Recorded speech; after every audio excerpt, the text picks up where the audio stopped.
నిద్ర చాలనప్పుడు, పని ఒత్తిడి ఎక్కువైనప్పుడు తలనొప్పిగా అనిపించటం మామూలే. ఇలాంటప్పుడు ఒక కప్పు కాఫీ లేదా టీ తాగితే వెంటనే తలనొప్పి తగ్గిపోతుంది. అయితే తలనొప్పిలోనే మైగ్రేన్ అనే మహా తలనొప్పి ఒకటుంది.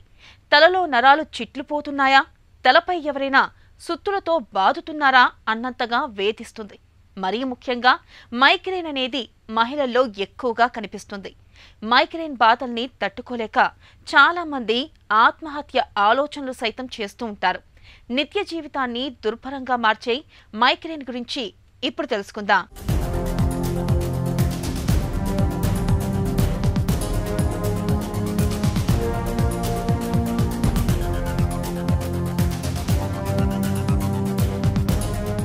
మైగ్రేన్ తలలో ఒకవైపు మాత్రమే. అది సూదులతో గుచ్చుతున్నట్టుగా వేధించే ఒక రకమైన తలనొప్పి. మాడుపై సమ్మటితో బాదుతున్నట్లుగా, రక్తనాళాలు చిట్లిపోతున్నట్లుగా, నరనరాల్లో ఉప్పనలు పోటెత్తుతున్నట్లుగా మైగ్రేన్ మనిషిని బాధిస్తుంది. ప్రత్యక్ష నరకాన్ని చూపిస్తుంది. తలలో ఒకవైపు నరాలు కుచించుకుపోవడంతో మైగ్రేన్ బాధలు మొదలవుతాయి. దీనిలో మళ్లీ సాధారణ మైగ్రేన్ అని, క్లాసిక్ మైగ్రేన్ అని రెండు రకాలు ఉన్నాయి. తరచూ తీవ్రమైన మానసిక ఒత్తిడికి లోనయ్యే వాళ్లలోనూ, మహిళల్లోనూ మైగ్రేన్ ఎక్కువగా కనిపిస్తుంటుంది. మైగ్రేన్ బాధలు కొంతమందిలో కొన్ని గంటలు మాత్రమే ఉంటే, మరికొంతమందిలో కొన్ని రోజుల దాకా కూడా ఉండొచ్చు. మైగ్రేన్ అన్నది ఒక విధమైన ప్రైమరీ హెడేక్ అండి. తలనొప్పి విషయానికి వస్తే మనకి ప్రైమరీ హెడేక్, సెకండరీ హెడేక్ అని రెండు రకాల తలనొప్పులను చూస్తాం. ఏదైనా మెదడులో ప్రెషర్ పెరిగినప్పుడు కానీ, క్లాట్స్, ట్యూమర్స్ ఉండడం, ఇన్ఫెక్షన్స్ ఇట్లాంటి కారణాల వల్ల వచ్చే తలనొప్పిని సెకండరీ హెడేక్ అని అంటారు. ఇవేమీ లేకుండా కూడా పేషెంట్స్ తలనొప్పితో బాధపడవచ్చు. ఇలాంటి వాటిని ప్రైమరీ హెడేక్స్. అందులో ముఖ్యమైనది and most common migraine headache అండి. సో ఈ తలనొప్పి చాలా కారణాల వల్ల వస్తుంది. ముఖ్యంగా బ్రెయిన్లో ట్రైజెమినల్ నెర్వ్, ఫిఫ్త్ నెర్వ్ అన్నది నెర్వ్ ఇరిటేషన్ వలన, ఇన్ఫ్లమేషన్ అవ్వడం వలన కూడా ఈ తలనొప్పి రావడం, ఆ సమయంలో చాలా బ్రెయిన్లో కెమికల్స్, ట్రాన్స్మిటర్స్ అవి అబ్నార్మల్గా ప్రొడ్యూస్ అవ్వడం మనం చూస్తూ ఉంటాం. ఇందులో కొంతమందికి జెనెటిక్ కారణాల వల్ల కూడా మైగ్రేన్ వచ్చే అవకాశం ఉంది. ముఖ్యంగా కాల్షియం ఛానల్, సోడియం ఛానల్కి సంబంధించిన జన్యు లోపాలు ఉంటే వాళ్ళలో ఫెమిలియల్ హెమిప్లీజిక్ మైగ్రేన్ అనే ఒక స్పెషల్ వెరైటీ మైగ్రేన్ని చూస్తూ ఉంటాం. ఇంతే కాకుండా చాలా ప్రేరేపకాలను మైగ్రేన్ రావడానికి దోహదపడవచ్చు. వీటిని ట్రిగ్గర్స్ అని అంటారు. అందులో ముఖ్యంగా ఆహారపు అలవాట్లు, ఆహారం లేటుగా తినడం లేదా తినకపోవడం వల్ల కానీ, కెఫిన్ లాంటివి ఎక్కువ తీసుకోవడం లేదా sudden withdrawal, chocolates, preserved foods తినడం వల్ల కూడా మైగ్రేన్ ట్రిగ్గర్ అయ్యే అవకాశం ఉంటుంది. ఈ ఆహారమే కాకుండా నిద్ర సరిగ్గా లేకపోవడం, టెన్షన్స్, యాంగ్జైటీ లేదా కొన్ని వాతావరణ మార్పులు, ఎక్కువ చల్లని కానీ వేడి వాతావరణంలో ఉండడం, సన్లైట్ ఎక్స్పోజర్ వల్ల కూడా మైగ్రేన్ ట్రిగ్గర్ కావచ్చు. స్త్రీలలో ముఖ్యంగా మెన్స్ట్రువల్ టైంలో కానీ లేదా మిడ్ ఆఫ్ ద సైకిల్లో కూడా మైగ్రేన్ ట్రిగ్గర్ అవ్వచ్చు. సో మైగ్రేన్ మనం ప్రివిలెన్స్ చూసుకుంటే పురుషులతో పోలిస్తే స్త్రీలలో ఒక 3 రెట్లు ఎక్కువగా చూస్తూ ఉంటాం. దీనికి ముఖ్యమైన కారణం హార్మోన్ చేంజెస్. ప్రతి నెల జరిగేటువంటి మెన్స్ట్రువల్ సైకిల్స్లో ఈస్ట్రోజన్, ప్రొజెస్ట్రాన్ హార్మోన్స్ ప్రొడ్యూస్ అవ్వడం, సడన్గా లెవెల్స్ డ్రాప్ అవ్వడం అన్నది జరుగుతూ ఉంటుంది. Suppose mid of the cycle చూసుకుంటే ఓవులేషన్ ఆ టైంలో ఈస్ట్రోజన్ హార్మోన్ తక్కువయ్యి ప్రొజెస్ట్రాన్ హార్మోన్ ఎక్కువ రావడం, పీరియడ్స్ సమయంలో సడన్గా ప్రొజెస్ట్రాన్ కానీ ఈస్ట్రోజన్ కానీ డ్రాప్ అయిపోవడం వలన ఈ మైగ్రేన్ అన్నది ట్రిగ్గర్ అయ్యే అవకాశం ఉంటుంది. మైగ్రేన్ రాబోతున్నట్లుగా మనం ముందుగానే పసిగట్టవచ్చు. మైగ్రేన్ రావడానికి కళ్ల ముందు మిరమిట్లు గొలుపుతున్నట్టుగా వెలుతురు చుక్కలు గాని, జిగ్జాగ్ గీతలు గాని కనిపిస్తాయి. ఈ సూచన కనిపించిన కొద్ది నిమిషాల తరువాత మొహంలో ఒక భాగం కానీ, లేదా ఒక చెయ్యి కానీ, లేదా ఒక కాలు కానీ మొద్దుబారినట్లుగా అవుతాయి. సూదులతో పొడుస్తున్నట్లుగా అనుభూతి ఉంటుంది. కళ్ళు తిరుగుతున్నట్లుగా, వాంతి అవుతున్నట్లుగా కనిపిస్తుంది.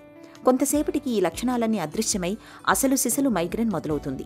మైగ్రేన్ ఏ కారణం వల్ల వస్తుందనే దానికి ఇప్పటికీ ఖచ్చితమైన కారణాలు లేవు. కానీ నిద్రలేమి, తరచూ ఉపవాసాలు, వేళకు భోజనం చేయకపోవడం, పొగ, మద్యం వంటి అలవాట్లు, నెలసరి సమయం సరిగ్గా రాకపోవడం, కాఫీ టీలను అధికంగా తీసుకోవడం ఇవన్నీ మైగ్రేన్ తెచ్చిపెట్టే ప్రేరేపకాలుగా చెబుతారు నిపుణులు. సో మైగ్రేన్ని కొన్ని లక్షణాలు బట్టి మనం డయాగ్నోస్ చేస్తూ ఉంటామండి. సో ఇందులో ముఖ్యంగా 4 ఫేజెస్ ఉంటాయి. వాటిని prodrome phase, aura, headache symptoms and postdrome అని అంటాం. ప్రీడ్రోమ్ ఫేజ్ అంటే ఇంచుమించుగా ఒక 2/3 ఆఫ్ పేషెంట్స్లోని 1-2 రోజులకి ముందు నుండే వీళ్ళకి లక్షణాలు కనిపిస్తాయి. మూడ్ డిస్టర్బెన్సెస్లా ఉండడము, ఏది ఫోకస్ చేసి శ్రద్ధగా పని చేయలేకపోవడము, ఎక్కువ ఫుడ్ క్రేవింగ్స్ లాంటివి జరగవచ్చు. తర్వాత ఆరా ఫేజ్లో కొన్ని విజన్కి సంబంధించిన లక్షణాలు కానీ, సపోజ్ ఏమైనా కంటిలో స్పార్కిల్స్ లాగా, ఫ్లాషెస్ లాగా వస్తూ ఉండడం, విజన్ బ్లర్డ్గా అయిపోవడం, ఒక నల్ల నల్ల డాట్స్ లాగా, జిగ్జాగ్ లైన్స్ లాగా కనిపించడం అనేది ఆరా ఫేజ్లో కామన్గా చూస్తాం. యూజువల్గా ఈ ఆరా అన్నది తలనొప్పితో కానీ లేదా తలనొప్పికి ముందుగా కానీ వచ్చి ఇంచుమించు 1 గంటలో పూర్తిగా నయమైపోతుంది. కొంతమందిలో తల తిప్పడము, చెవులో శబ్దాలు రావడం, మాట్లాడలేకపోవడం, కాళ్ళు చేతులు వీక్నెస్, తిమ్మిర్లు ఇలాంటివి కూడా ఆరా సిమ్టమ్స్గా గమనిస్తాం. తర్వాత తలనొప్పికి వస్తే యూజువల్గా దీన్ని పార్శ్వ నొప్పి అని అంటారు. అంటే వన్ సైడ్ ఆఫ్ హెడేక్ అని పిలుస్తాం.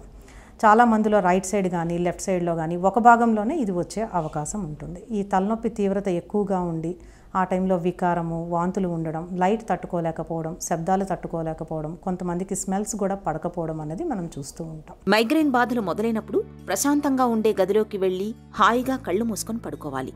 సంతోషకరమైన విషయాల్ని గుర్తుకు తెచ్చుకుంటూ రిలాక్స్ అవ్వడానికి ప్రయత్నించాలి. విశ్రాంతి మూలంగా మైగ్రేన్ బాధల నుంచి ఉపశమనం లభిస్తుంది. మెత్తటి తడిగుడ్డను కళ్ల మీద వేసుకోవాలి. వేడి నీటితో స్నానం చేయాలి. ఆస్పిరిన్ లేదా పారాసెటమాల్ బిళ్లల్ని వేసుకుంటే మంచి ఫలితం కనిపిస్తుంది. తలనొప్పి మరీ తీవ్రంగా ఉన్నప్పుడు డాక్టర్ని కలిసి తగిన వైద్య సహాయం పొందాలి.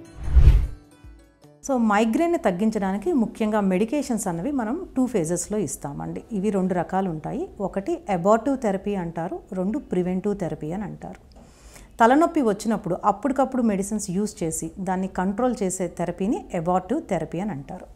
ఇందులో చాలా మటుకు పెయిన్ కిల్లర్స్, NSAIDs అని అంటాము, లేదా పారాసెటమాల్ లాంటి ట్యాబ్లెట్స్ కూడా యూజ్ అవుతూ ఉంటాయి. కొంతమందిలో వీటికి తగ్గని క్రమంలో ఒక షార్ట్ కోర్స్ ఆఫ్ స్టిరాయిడ్స్ ఇవ్వడం కూడా జరుగుతూ ఉంటుంది. తర్వాత ప్రివెంటివ్ థెరపీ అంటే మైగ్రేన్ చాలా ఎక్కువ ఫ్రీక్వెంట్గా వస్తున్నా, ఎక్కువ రోజులు ఉంటున్నా, ఆ తలనొప్పి వల్ల జీవనశైలిలో మార్పులు వచ్చి క్వాలిటీ ఆఫ్ లైఫ్ ఇంపేర్ అవుతుంది అనుకున్నప్పుడు మనం రెగ్యులర్ డైలీ యూసేజ్ కోసం కొన్ని మెడిసిన్స్ వాడుకోవాల్సి ఉంటుంది. ఇందులో ముఖ్యంగా బీటా బ్లాకర్స్ అని, కాల్షియం ఛానల్ బ్లాకర్స్ అని, యాంటీ డిప్రెసెంట్స్, కొన్ని రకాల ఫిట్స్కి వాడే మందులు కూడా ఈ మైగ్రేన్కి ఉపయోగపడే అవకాశం ఉంది. ఈ థెరపీస్ అన్నది పేషెంట్ యొక్క లక్షణాలను బట్టి, వాళ్ళకు ఉండే ఇతరత్ర సిస్టమిక్ ప్రాబ్లమ్స్, సపోజ్ పేషెంట్కి షుగర్ ఉందా, బీపీ, ఆస్తమా, ఈ కండిషన్స్ అన్నీ చూసుకుంటూ మనం సెలెక్ట్ చేసుకుని కొన్నాళ్ళు కోర్సు కింద ఇవ్వడం జరుగుతుంది. ఈ రెగ్యులర్ మెడికేషన్స్ యూస్తో చాలామందికి మైగ్రేన్ని మనం కంట్రోల్ పెట్టుకోవచ్చు. మందులే కాకుండా కొంత లైఫ్ స్టైల్ చేంజెస్, మనం ట్రిగ్గర్స్ని అవాయిడ్ చేయడము, మెడిటేషన్, రిలాక్సేషన్ టెక్నిక్స్ అన్నవి చాలా ఉపయోగపడతాయి. మైగ్రేన్ని నివారించుకోవడానికి జీవనశైలిలో తగిన జాగ్రత్తలు తీసుకోవాలి. నిత్యం ఎదురయ్యే ఒత్తిళ్లు, ఆందోళనలను తట్టుకునేందుకు యోగా, ధ్యానం, ప్రాణాయామాల్ని ఆచరించాలి. నిత్యం కాసేపైనా నడవాలి. పొగ, మద్యం వంటి అలవాట్లు ఉన్నట్లయితే వాటిని వెంటనే విడనాడాలి. పడని ఆహారాలు, పానీయాలకు దూరంగా ఉండడమే మేలు. మైగ్రేన్ మందుల విషయంలో కూడా జాగ్రత్తగా ఉండాలి. డాక్టర్ చెప్పిన మోతాదులో మాత్రమే మందుల్ని వాడాలి. ఇలా అన్ని రకాలుగా తగిన జాగ్రత్తలు తీసుకోవడం ద్వారా మైగ్రేన్ ముప్పును చాలా వరకు నివారించుకోవచ్చు.